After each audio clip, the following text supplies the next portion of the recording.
Hello hello ओम अपवित्रः पवित्रो वा सर्वावस्थांगतोऽपि वाजः स्मरेत् पुण्डरीकाक्षं सवाजाभ्यन्तरः शुचि पुण्डरीकाक्षः पुनातो पुण्डरीकाक्षः सच्चिदानन्दरूपाय विश्योत्पत्त्यादिहेतवे तापत्रय विनाशाय श्रीकृष्णाय वयं नमः। कृष्णाय वासुदेवाय हरये परमात्मने प्रणतः क्लेशनाशाय गोविन्दाय नमो नमः। ओम ज्वालामालिन्यै नमः रत्नेश्वर्यै नमः। आरार्तिक्यं प्रारम्भ।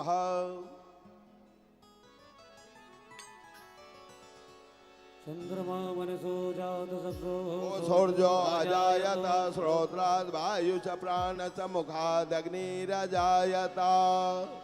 मन में बसा कर तेरी मूर्ति उतारूं मैं गिरधर तेरी आरती। मन में बसा कर तेरी मूर्ति उतारूं मैं गिरधर तेरी आरती। मन में बसा कर तेरी मूर्ति उतारूं मैं गिरधर तेरी आरती।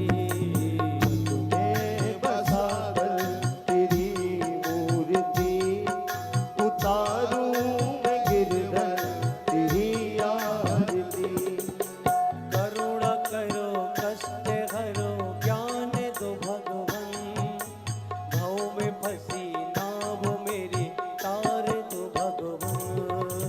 करुणा करो कष्ट हरो ज्ञान दो भगवन। भव में फंसी नाव मेरी तार दो भगवन। दर्द की दवा तुम्हारे पास है। दर्द की दवा तुम्हारे पास है। ओ जिंदगी दया की है भीख मांगती। मन में बसा कर तेरी मूर्ति उतारूं मैं गिरधर तेरी आरती। ओ मन में बसा कर तेरी मूर्ति उतारूं मैं गिरधर तेरी आरती। ओ मांग तुझसे क्या मैं यही सोचूं भगवन। जिंदगी जब तेरे नाम कर दी अर्पण।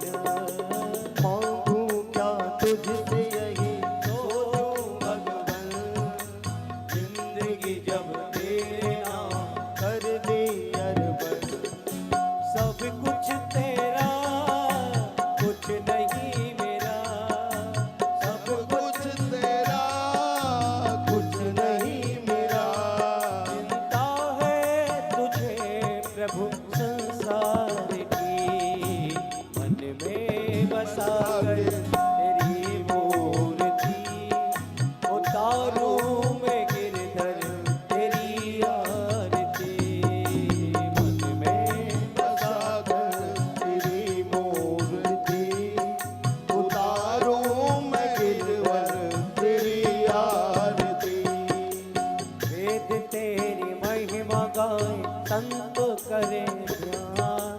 नारद गुणगान करे तेरे मेरा तान। वेद तेरी महिमा गाए संत करे ध्यान। नारद गुणगान करके छेड़े बीड़ा तान। ओ भक्त तेरे द्वार करते हैं पुकार। भक्त तेरे द्वार करते हैं पुकार। ओ दास व्यास आज तेरी गाए आरती। मन में बसा कर तेरी मूर्ति उतारूं मैं गिरधर तेरी आरती। मन में बसा कर तेरी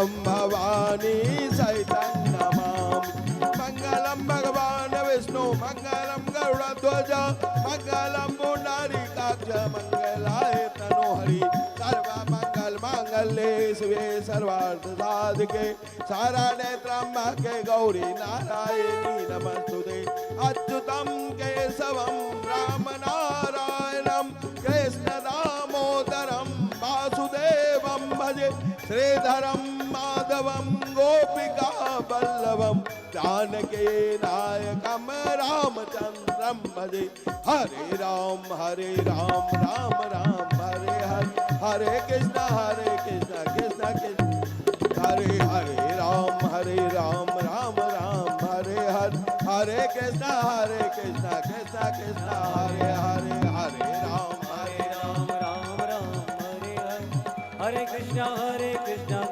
कृष्णा हरे हरे हरि बोल हरि बोल हरि बोल हरि बोल हरे राम राम राम हरे हरे हरे कृष्णा कृष्ण कृष्ण हरे हरे हरे राम राम राम हरे हरे जलेन शिथिलीकर्णं पुष्पै देवाभिवन्दनम्